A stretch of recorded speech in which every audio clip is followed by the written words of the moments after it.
Welcome to the Practice Brave podcast. I am the host, Brianna Battles, founder of Pregnancy and Postpartum Athleticism and CEO of Everyday Battles. I'm a career strength and conditioning coach, entrepreneur, mom of 2 wild little boys, and a lifelong athlete.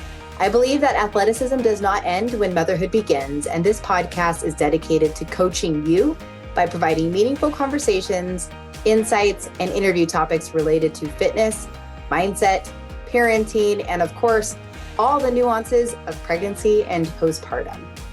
From expert interviews to engaging conversations and reflections, this podcast is your trustworthy, relatable resource for learning how to practice brave through every season in your life. Hey everyone, welcome back to the Practice Brave podcast. Today I have Hannah Bauer on the podcast, and I'm excited to talk to her about her life as an athlete, as a fitness professional, and as a mom. I think we're going to really have a great focus on talking about athlete brain and how that has showed up for us in so many different categories and life experiences. So Hannah, thanks so much for being here. Yeah, thank you so much for having me. I am honored, and it's going to be a good time.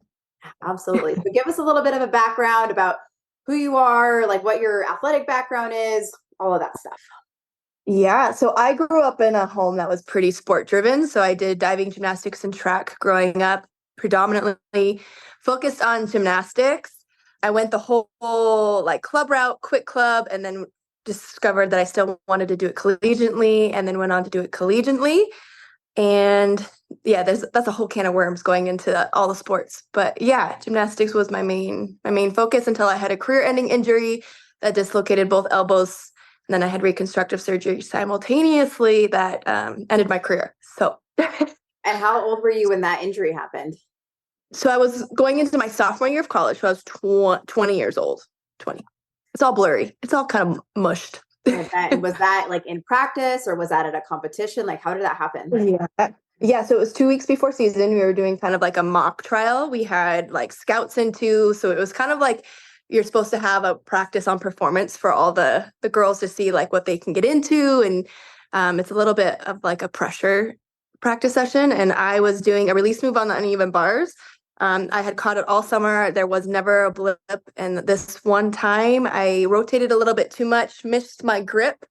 And when I came down, my arms were in front of me and both of them just popped out.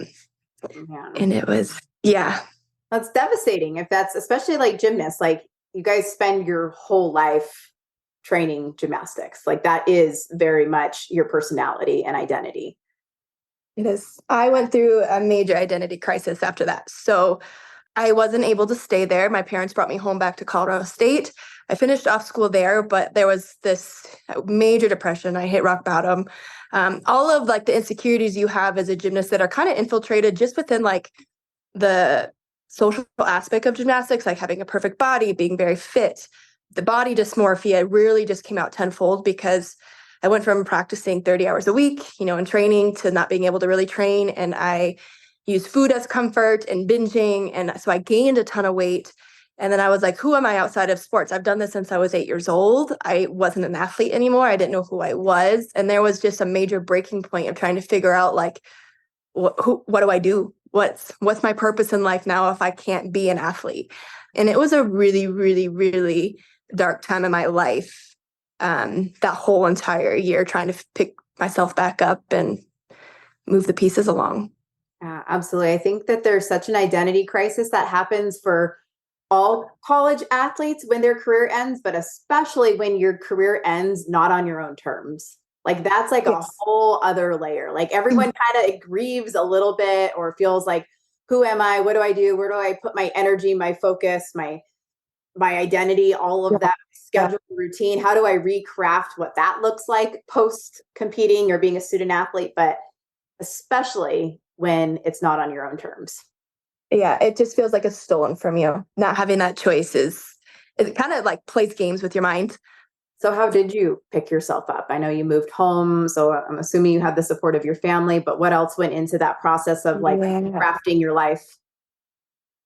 So it honestly got worse. So when I came back home, making friends, like trying to figure out where I was at, I ended up, there was a sexual assault after that. And then I got in a car crash that should have killed me. I rolled my car 40 feet off of a cliff up in the mountains. Didn't have my seatbelt on, and I should have died. And so this was just kind of like a major wake up call in my life of like, I can continue to try to live in the past and constantly try to be like, what if I stayed it? What if I didn't hurt my elbows? What if, I didn't go to practice that day, or all of these things of trying to live in the past and stay there. And I realized I was missing out so much the current life I was living, and actually the small that were going okay. And the like living is the best thing for me. And so then I just started doing the things that kind of brought me joy. I started because I didn't have a car and I had to get around campus and go to work. I rode my bike everywhere. So I started riding my bike, and just like those 5-10 minute bike rides started feeling like I got endorphins with it, even though like it was begrudging and being in winter and riding your bike in snow. Like there was part of me that was thrilled about getting back into exercise. And so I started doing exercise and movement in a way of punishing myself too, trying to get back in shape, trying to pick up the pieces and going back to what I used to do that worked, but realizing it wasn't fulfilling me anymore. So I tried reframing all of the things that I got to do now. I get to ride my bike and go to work. I get to go to school. I get to learn. I get to have freedom that I never once had as an athlete. I get to have all of these things. So I was focusing on the things that I could control and that I did have. And slowly that started becoming like more of the reality. And then it just faded into, this is working. I am happy. And then I met my husband a little bit later, and that really like completely flipped my life. Wow. So you had a career-ending sport injury, a sexual assault, and an car accident that should have taken your life. And you were able to use small bouts of movement to climb out of rock bottom. Now, was your body physically injured in the car wreck, or was it just truly like a miracle? No, it was truly a miracle. I smashed the windshield with my head, and I walked out with just a couple scrapes and bruises, a minor concussion. The police department and everyone was like beyond stunned. I remember walking into, like, the whole story is just wild. But I remember because I was DDing for everybody, and we left my car at the scene and went back to the partying scene because it was graduation and all that. And so the next morning we're like, we'll just go get my car, thinking I could drive home. And I go there and the car's missing. And so we had to go to the police station, and I was reported as a missing persons because they found the car, the crash scene, everything was strewn out. They called my parents saying like, she's missing. So it was like this big ordeal. I get there and I'm like, okay, I'm here to pick up my car. And they just laughed in my face like, oh no, honey, your car is completely totaled. Like, you are not driving it anymore. It was, and then I'm a klutz. I lock my keys out of my car all the time. And so I had a rear fender magnet in the back key, and inside of that was my, those silly bracelets that we used to have, was my silly bracelet. And that was inside my car at the time. So when I asked them, like, did you guys take anything or move anything around? And they said it was a crime scene. Whatever we had, we put in a bag and sealed off. So to see my angel that used to be on the dashboard in the magnetic key that was under my car was just a sign that like my life does have purpose and there was a meaning behind it all. So yeah, I mean, that's like such a hard reality check, and then also kind of like forces you to see that like you have the second chance of a different opportunity to redefine what your life looks like. So then you also mentioned, and if you're uncomfortable talking about this, you can just shut me up. You also mentioned sexual assault, and I'd love if you're open to sharing about that, because there are so many women that listen to this podcast who've also experienced some form of sexual trauma. Yeah. And that shows up so hardcore later in life through pregnancy, marriage, birth, and all of that. So if you're willing to talk about it. I have gone to therapy for it in depth for a long time. So I'm in a place now where it's like, I can talk about it pretty freely. So I was sexually assaulted. I actually lost my virginity this way by someone I trusted. And I think a lot of people can understand knowing you're salient. But it destroyed me. I grew up in a very conservative Christian home where like purity culture was kind of pushed. And so losing something that was like almost like cultish, so much pride and purity, it like destroyed me. I felt broken. I felt tainted. I felt tarnished, all of the shame. And it really impacted my confidence. It impacted my self-worth. I thought like, there's no way that anyone's going to actually want to date me or marry me and all of those things. So that on top of like losing my sport and my identity, I just felt like a boulder was on top of me and there's no way I could escape. And then I like kind of went on a promiscuous era of trying to get attention to feel loved. And seeking out validation, trying to find some sort of worth. Like, I am attractive, I am beautiful. See, this guy's flirting with me at the bar, like all of these things, but it wasn't fulfilling. And it like almost made that insecurities even worse because you only know like you're seeking the wrong attention. And then one day my husband walked into my life and my world completely shifted. There was immediate trust, there was immediate safety. And that was the first time I ever felt that. But like you fast forward dating and all of these things, we were getting serious. And there was part of me that felt like the intimacy was wrong. And so there was this really naive feeling like, okay, well, if I'm supposed to marry him, sex should be easy. If he's the right person, I should want to have sex. I should want to be intimate. And that's when I realized that I need to seek therapy. If I want to be whole for my husband and I want to heal those demons in my past and I want to experience intimacy the beautiful way it is, I've got to face demons that I didn't want to even look at. And that was the start of my like healing journey. So I am 100% go heal. Therapy is a beautiful, beautiful, beautiful thing. There's so many versions of therapy, different kinds of therapy that can heal that trauma. And then fast forward a little bit more, I thought I dealt with it. It was kind of good. Pregnancy and children brought out like a whole new like chunk of trauma that I didn't realize I didn't address. So I was like, oh, I thought I healed that. Right. And then it clawed out. And I was like, oh no, I still have healing to do. So bottom line is like, don't feel like you're broken if you don't want to be intimate with someone you love. And having a supportive husband or partner is really, really important during that journey. Like getting them to understand your perspective and what you're going through can really help them not feel rejected. Because I know there's that tension within marriage and sex can be a really big deal if the communication, the trust, and the openness isn't there. Absolutely. So. And I think we see so many women and mothers struggle with trauma or shame attached to intimacy, pleasure, anything like that. So thanks for sharing. And I know we'll tap into like the motherhood experiences soon, but I wanted to kind of continue off of like just sort of telling your story of like you met your husband, you did a lot of work, you're rebuilding your life and you found fitness. So were you now starting to like work within the fitness industry or what were you doing? How did you get involved in coaching or being a trainer?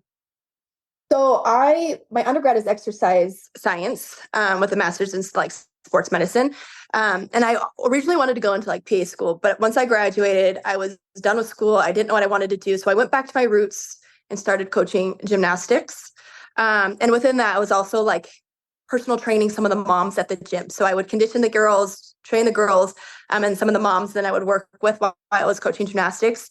But I quickly realized like it was not kind of like what I wanted to do. And during this whole entire process, my husband encouraged me to just share my journey on social media, just the raw, authentic parts, because my history with gymnastics and seeing like models and like the body dysmorphia, and then understanding that like my body can look like those bodies, but also like quote unquote, like a normal body. I started sharing like, I can look like this and I can also look like this before it became like a viral thing. I was just sharing like my body in all shapes and forms and my workouts and what I was doing.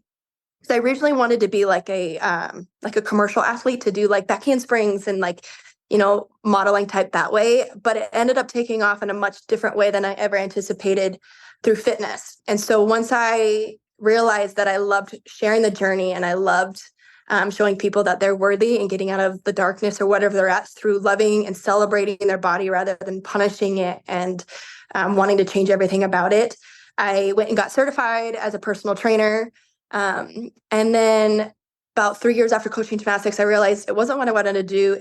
The politics of it is just I love coaching, but dealing with the parents and the politics was just too much. And then my husband encouraged me to go full time, just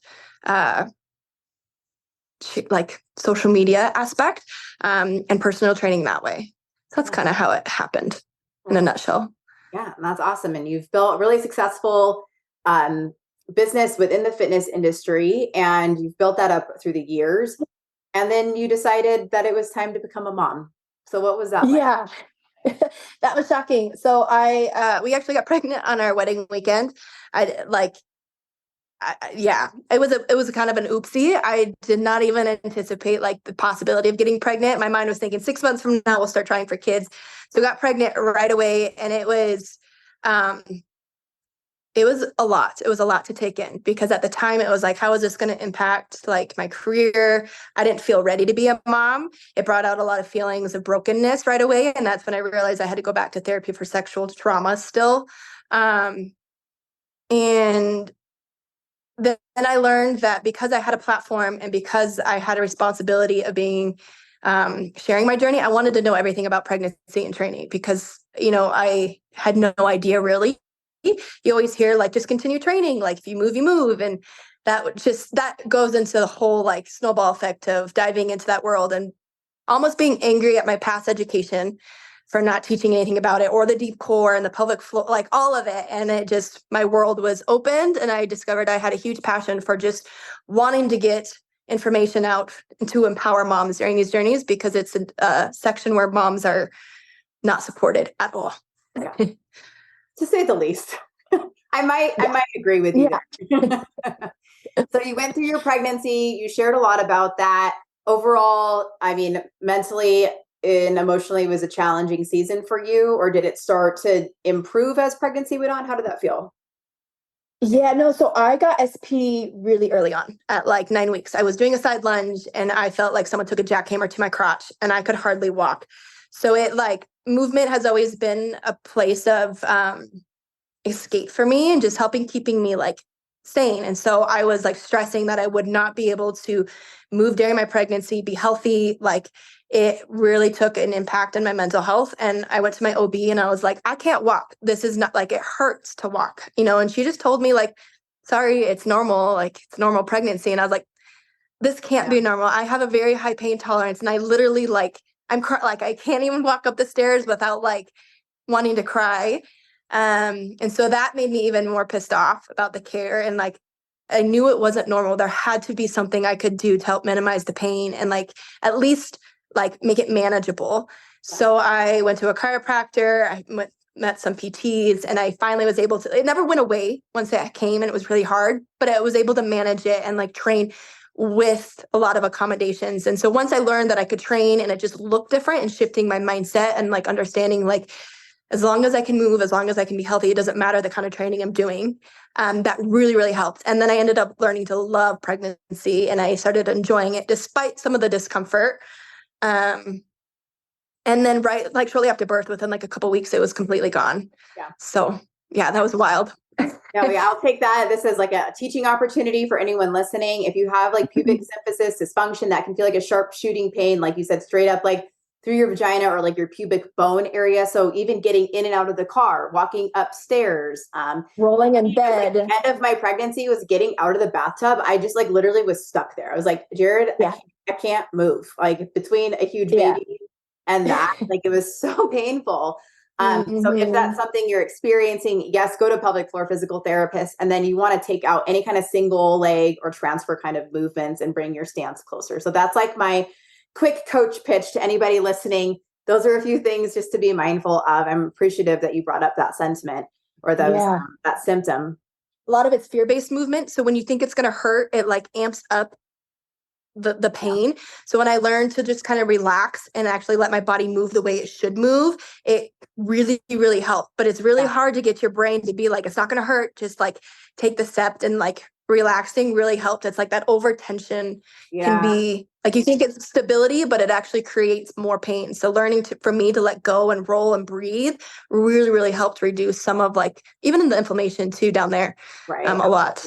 Our high tension athletes, which is most female athletes, carry a lot of tension there, squeezing the pelvic floor, the glutes, and that can be that can create a lot of different symptoms. That's one of them, but also like incontinence or prolapse and things like that.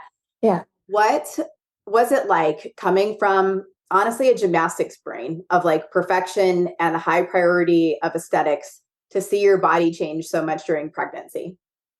I generally, like, there was part of me that was deep down worried that it was going to draw out old insecurities or old things that like never used to faze me anymore. Mhm. Because I am one of the, I say this with like a grain of salt, but I was one of the very few that my eating disorders, my body dysmorphia, all of those things that typically can plague someone for the rest of their lives, even if they manage it, I completely was able to cut it off, like the growth from it, and it not faze me. So when I was pregnant, there was part of me that was worried that that might kind of trickle back into my life and bring up some of that past stuff that I worked so hard to defeat. But I genuinely was able to, like, there was no hatred towards it, but there was no like, oh my God, like I love it. But I felt beautiful. I actually felt beautiful, and then just neutral about my body changes, understanding like this is temporary. Like my body has to change. It has to grow. It's going to grow. And really, like, again, it's a mindset shift. You have to switch your mind about the changes and just having a neutral stance about all of it. You don't, telling a mom to love her body when she is struggling the way it looks isn't really helpful information. So just telling her to like it's temporary, it's you're neutral about it, I think is always good. But for me personally, I always felt really, really beautiful and empowered during pregnancy, especially when I popped. But I didn't pop till later. So I will say there was a part of me that just felt like a loaded Tootsie Roll for a while, because no one could tell you're pregnant and you just feel really bloated, really swollen and bloated. And then like people would be like, is she pregnant? Is she not? Yeah. So there was a bit of insecurity during that phase until I finally popped and people were like, oh, she's pregnant. Yeah. But there was an adjustment period. But with my second, I didn't really struggle with any of that kind of rhetoric. Good. And so then what was birth and postpartum like for you with your first? With my first, I went into it like I want to do the whole natural route. But I was like, I didn't have a plan. Like, what happens, happens. But I want to go natural, and I wanted to do it in a hospital. But I really realized that what I really wanted and the environment I was putting myself in weren't really meshing very good. So I didn't get the support that I wanted. And so my hospital birth was a bit like kind of a bit traumatic just because of the nursing support that I had. It was a 26.5 hour labor. My doctor always told me that I had to always consider maybe having a C-section because I had a breech baby. And being an athlete, narrow hips, she kind of fueled this fear that like my baby wasn't going to fit, baby's already going to choose it. And then when I was in the hospital, had the epidural, put me on Pitocin, and I still wasn't progressing, she was like, you need to start thinking of a C-section. So that was kind of like hard, especially because I wanted to experience vaginal birth. And so just not, I think in the hospital, when you don't feel supported and they're pushing you away that you don't want to go, it's a lot. But I ended up dilating, had my son, and it was after that, it was a pretty easy process. Jaden was a kind of a unicorn baby. He was very, very easy. So I had an experience in that journey I wish every mom could have. Of course, there was like emotions and times where I was like, this is really, really hard. I can't adjust. But I had a very, very beautiful introduction to motherhood with my first. And then my second was a whole nother story. All right. Well, tell me about your second. What was your second experience like through pregnancy? And then I know, did most of it all hit postpartum for you? Yeah. So my second, I got pregnant during COVID. So there was a bit of a damper on that because like all the gyms were shut down. So I had to really, again, switch my mindset and like move at home. And for me, it's like motivation always dwindles, especially when you're pregnant. So having like the routine of before of like getting in my car, taking my pre-workout, like driving there was like my like woosah to actually go. So at home, it was really hard to like get into the movement. So there was a bit of adjustment trying to get myself to move during that pregnancy, but it was short-lived. Once I got in the routine, I think everything just kind of shifts and you realize it's not so bad. This is actually really nice to be able to go work out outside in your back patio. And I did not have any SPD this time. I did a really, really good job of trying to do the deep core work, stabilizing my pelvis. I just had sacrum pain. And I think part of it's just my gymnastics history being a bit more mobile, and I am prone to that. Great, beautiful pregnancy. I loved it. Trying to manage a kid and then a job, that was a little bit of a stressful during COVID. I think everybody was stressed during COVID. But then I had Josiah, and it was a 5-hour birth. It was precipitous, and it like emotionally was not what I was expecting. I had contractions back to back, like no rest. There was like an underlying contraction the whole time. Come to find out, it was because I was dehydrated. I guess if you're dehydrated during your labor, there can be a uterus contraction that never lets up. So drink your water during labor, ladies. Yeah, but he came so fast. I started labor at like 5 a.m. and he came by 10:05. I labored at home for the most part. My doula came, and then she was like, no, I think we need to go to the hospital. We drive to the hospital. I was in the back seat, just like losing it. Contractions in the car is not a fun time. Get there, and they were way more supportive when I got there. My doctor wasn't there because I was 38 weeks in like 3 days, so I was early. So I had another doctor, but they called ahead, and it was just such a beautiful like relief from my past experience coming in and feeling supported. They checked me. I'm 7 meters dilated, and then 50 minutes later, he was born. I had the ejection reflex, and it was a bit of a traumatic because when she was checking me, she tells me I'm 8 centimeters with a hard rim. So, like you're not quite there, but so close. But while she was like checking me, I had a massive contraction, and he started my body started pushing him out, and she's like, no, don't push. You can't push. You're not ready. And I was like, listen, lady, this baby's coming. So my doula's frantic. She's running to go get the doctor. And then I was like panicking because like, as he was crowning, I was thinking I was like tearing my cervix. I was like, I'm not ready to birth. Like, oh my God, I'm not gonna have kids again. Like I'm destroying there was a lot of adrenaline. So that was a bit traumatic. He came out stunned and purple. And then I started hemorrhaging. So it was a bit of like a whirlwind, but they got him on oxygen. They stopped my hemorrhaging, and they put him on my chest. And I look at Josh like 15 minutes later, and I was like, I don't know if I want to do natural ever again. So it was kind of like it happened so quick and so fast. My mind couldn't catch up. But then, we bring him home, everything's okay. And within like 4 days, we noticed I was like, I'm having to actually try to get him to go to sleep. This isn't newborn sleep. They just sleep for the first 3 weeks. And so I realized that Saya was very, very alert, and he was kind of already starting to be fussy. And I'm like, something's not right. And then he quickly started screaming all hours of the day and night. And it was trying to navigate a colic baby and figuring out why he's crying. Babies just don't cry just to cry. That's one of my biggest pet peeves when they're like colic. You just got to survive it, and it'll simply pass. And it's like, no, like my baby's, he's hurt. There's something wrong. And I want to find out what that is. And so trying to figure out what was harming him or causing him pain was a really emotional task, because you feel like you're helpless when you can't make your baby stop crying, and then you can't figure out what's making them cry. Yeah, I relate to that a lot. My first was also very much like that. I tell everyone, like from the moment I went into labor, it was just like, you're not in control anymore. And he had to be fed all the time, moving all the time, just constantly stimulated, and was just crying. Like everything was hard. Nursing was hard. Naps were impossible. Like feeding him, everything was hard. And now like he's 10 now. You never forget what your early seasons of mom life are like with a little one like that. But I mean, in some ways I'm like, oh, it makes sense. He's just such a high energy, like fierce little spirit of a child now, but it is so hard surviving that. And you're right. I think like for me, I was so hell-bent on only nursing that I actually think I wasn't producing enough, and I wasn't supplementing with formula. I think he was just really hungry, and I wasn't giving him enough. But that's perspective that comes years later. Like I didn't know that at the time. I didn't think that at the time. It's just the perspective you get when you're saying like, there's got to be something wrong. I'm like, well, maybe that was it. I don't know. Yeah. So with Saya, I am one that gets an overproduction of milk. I go like my normal breasts are like A's. They're teeny. And I actually love this part of pregnancy and postpartum, because I'm like, hey, I have cleavage now, I got boobs.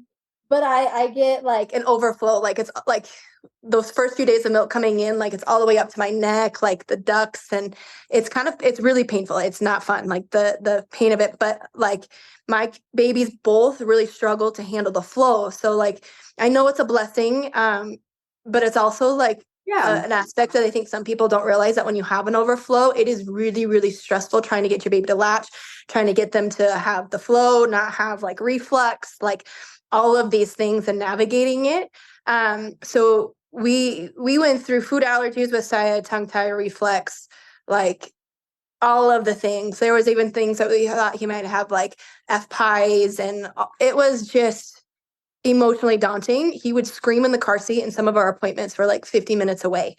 And so like he would scream there and back. And it was just, even at home, there was no schedule. We couldn't have a schedule because like it would take him an hour to get him down. He would sleep 20 minutes and then wake back up, and the process repeated, and he was up every hour at night. And it was just, that's what catalyzed, like, I think the lack of sleep, the stress of not being able to like console your baby.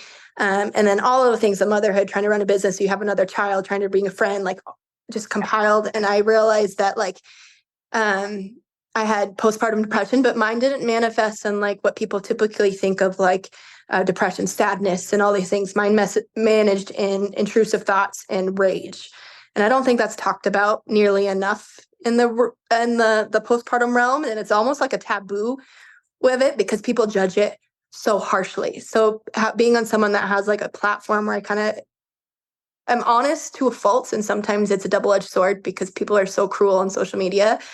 Trying to share that like you're not alone if you're going through this, because I had never heard of rage or like the intrusive thoughts that I personally went through being shared on social media.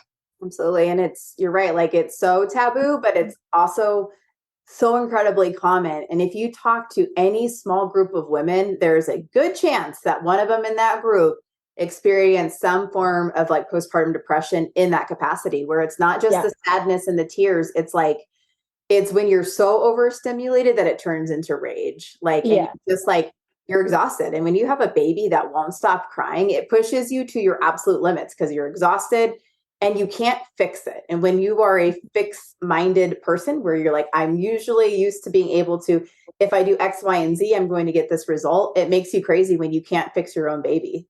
Yeah. And even like the advice they always say, okay, well, get unstimulated, nurture yourself, like get some sleep. None of it works. So I realized I went to tons of different therapy. I realized a big aspect, this is just me personally, a big aspect of my postpartum rage was actually unresolved trauma from my childhood and moving on that I never really addressed. I'm a stuffer. I used to stuff. That's gymnastics culture. Like you don't show emotions, you're tough, you're not dramatic, you don't cry, you deal with it internally and you don't like talk about it. And so it was just kind of like indoctrinated that way. And I had amazing parents, but also like they were not in like a direct way influenced that kind of mindset, but they didn't necessarily change that. Right. So when I was dealing with all of that rate, like trauma I stuffed and the lack of communication, I think just floodgated it out. And so I realized the more I worked on addressing old past and trauma and the way I behaved, the way I do as an adult, really helped how I was able to handle the rage long term. Took a long time. Didn't just take like a few months. It was like two and a half years of therapy. And I still go to therapy. I'm a huge advocate of therapy. Even if like you're in a good place, like therapy's great. I am a fan as well. Therapy is saving my marriage, has saved my marriage. It's helped me personally. And I think it helps also with like business. Like it's like the true kind of business coaching you need. It's like you have to be invested in improving as a human if you want your impact to change the world. So also a huge fan. In like the effort of transparency, I think like a rage moment for me when I had Cade was like, he was early baby, like couple weeks old. And it was like the middle of the night and he was screaming and crying. And I like just yelled at him. Like I yelled at a freaking newborn where I was just like, stop fucking crying. Like, and that was like my moment. I feel like there's always like a pivotal moment that you never forget of like your shittiest mom moment. Like that was definitely a top 5 for me, was like, I cannot believe I just yelled at a newborn. Like clearly there's something wrong with me and there's something wrong with him and I can't figure this out. And I think I It share that makes me now. I feel didn't share shame. that for years because I was like, I'm a freaking monster. Like, and I feel like neurotic, but Hmm. also like later you can hear like so many people felt like that. And there's I, no like, good place to share that without them thinking like you're abusive. I remember just this, I'll probably get hate for saying this, but I generally remember like just wanting to like just throw my child, like just Yeah. throw my child. Like I want to throw him against the wall. Like I want the noise to stop. And those intrusive thoughts in my mind, those were what made me have debilitating shame, because everything you hear is like, oh, I accidentally fell down the stairs and I hurt my child. Mine were like these deliberate acts of wanting to cause harm. And then once that like anger flashes through your mind, or the images, and you can't get them out, comes to an end, and you realize what you were thinking, you're like, oh my God, like what is wrong with me? I'm psychotic, like I'm crazy. And that was, for me, was the most debilitating like shame of my postpartum depression, is like realizing my thoughts and that anger. And no one talks about that because you're afraid of being judged or someone reporting you, or you're like not fit to be a mother, or It's all of um that. And like, we're just desperately need support. Like my husband was working nights at that point in time. And oh, I was feel. so lonely. And I literally felt like I was going to die. I was like, I am responsible for this human, but I can't sleep. I'm trying to feed him.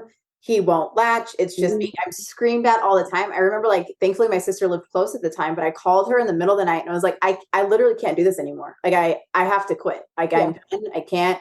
When Jared would leave for work, I would like have a panic attack because then I felt like I can't be alone with this baby. I can't be alone Yeah. with him. He's too Yeah. much for me. Like I'm not qualified to be alone with this baby. And again, everyone Mhm. thinks that like, motherhood is so beautiful, but it can like really be so freaking intimidating. Oh yeah, and I think too, like motherhood draws out the best parts in you, but it also draws out the ugliest parts in you that you are like, oh, that's something that I didn't realize was there that I need to heal or work on or improve upon. But it makes me have like such a huge admiration for single parents that Mhm. don't have a lot of support, because I'm just like, my empathy for them just fucking soars. Like it goes through the roof. Like I physically would not be able to do it. And so to see that there are people out there that have that capacity, shout out to you.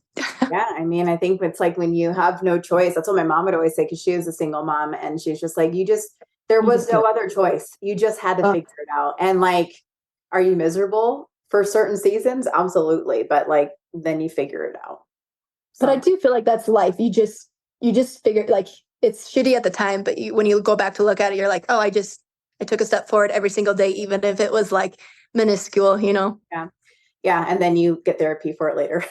Yeah, yeah. Go back and realize, oh, Yeah, so fun, so fun.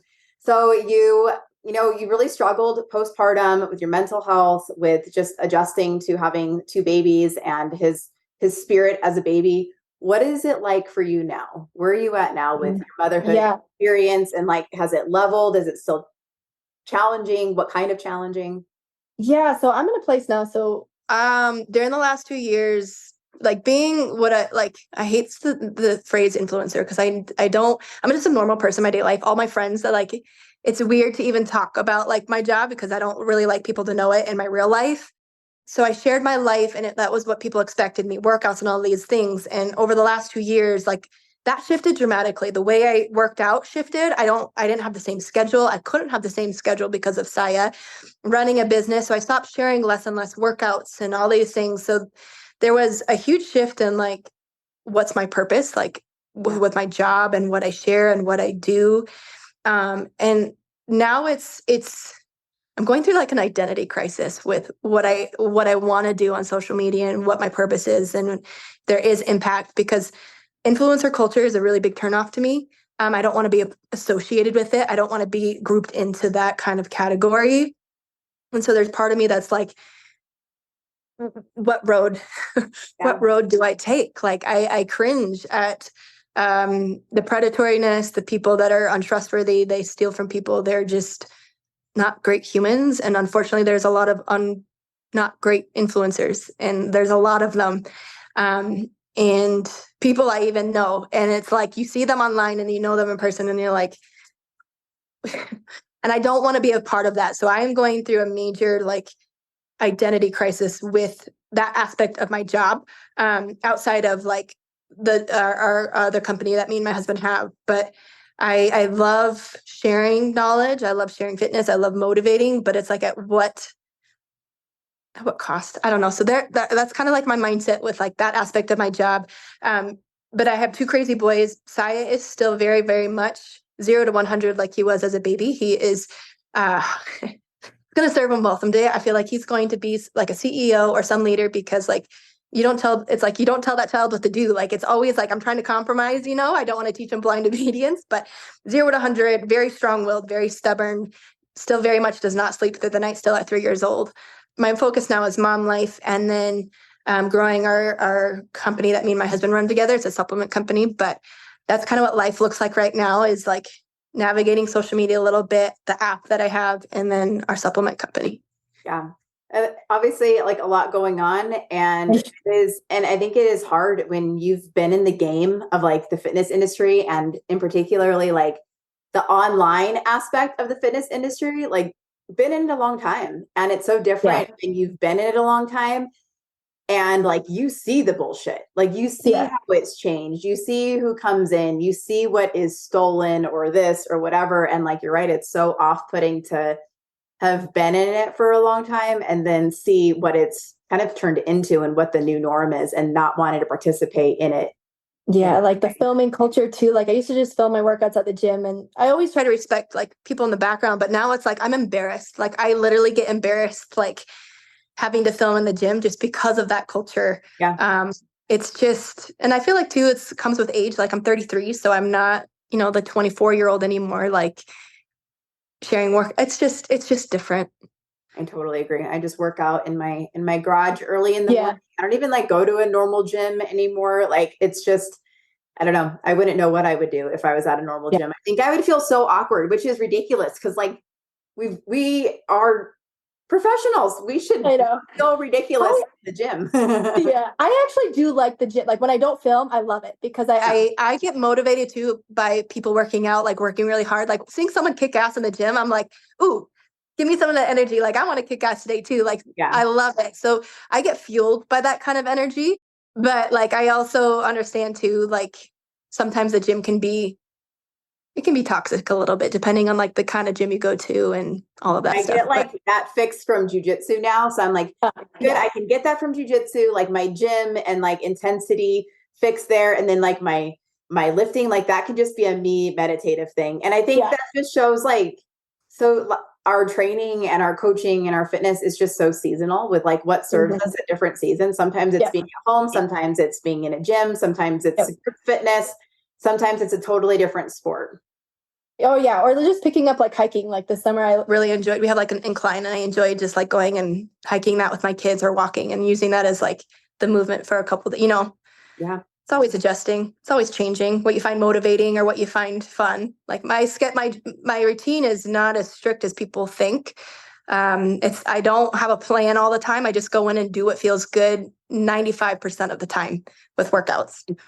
I think that surprises a lot of people because I think they would look at someone like you and think like she must be so meticulous with her training or her nutrition or her like disciplined lifestyle when like I try to tell people that if you again have been an athlete for a long time or a coach for a long time, that means you know how to have adaptable discipline. It's not like hyper focused discipline. It's very adaptable. So what does that look like for you? Oh, so I like to call it like flexibility creates like consistency. So that adaptable flexibility, and then the all or nothing mentality kills more journeys than people realize. But for me, it's if I can't work out today, like no biggie. Like I know that there's going to be a day this week, or like that I'm going to be able to get to the gym. So I don't let the stress of not being able to move my body or like not get after my goals impact me negatively now. Like I know it's going to be there. The exercise doesn't go anywhere. I just get to choose when I get to do it and make time for it. If I can't make time for it today and it stresses me out more than the actual workout would give me, then there's no point in pushing myself to do it. So for me, it's just doing what I can when I can and being okay with that in this season. But the key is I have to adjust my expectations of myself and my goals. I can't expect to have a PR or deadlift if I'm not putting effort into that, So all my goals are really more so just like, okay, I want to get better at upper body movement. So then every time I have upper body day, I do more upper body, like body weight exercises. I give myself tangible goals that don't have like a specificity that could maybe lead to disappointment in this season. Because for me, it's just, I want to move my body because it makes me feel good and I hold on to that feeling. And then if it means that like I don't go to the gym and weightlift and I like go run to the park with my kids, it does that. Like it's always being okay with the unknowns that come throwing at your life every single day, especially in motherhood and family life and raising kids. Like it's always unpredictable. There's not always necessarily a set structure that you go by. And if you're rigid, you're not going to be able to be adaptable, like you said.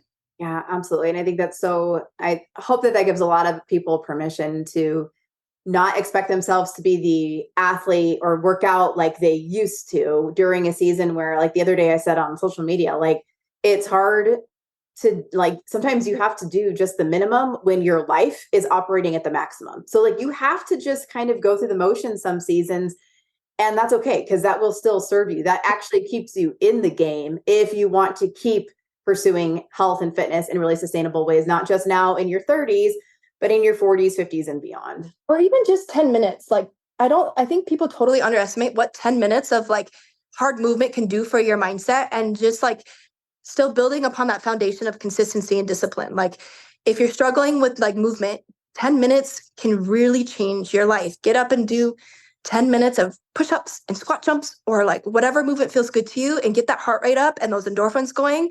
And that 10 minutes will serve you. It all adds up. If you can commit to 10 minutes 3 times a week, then eventually that could be 15 minutes, 20 minutes, 30 minutes of building that consistency mindset.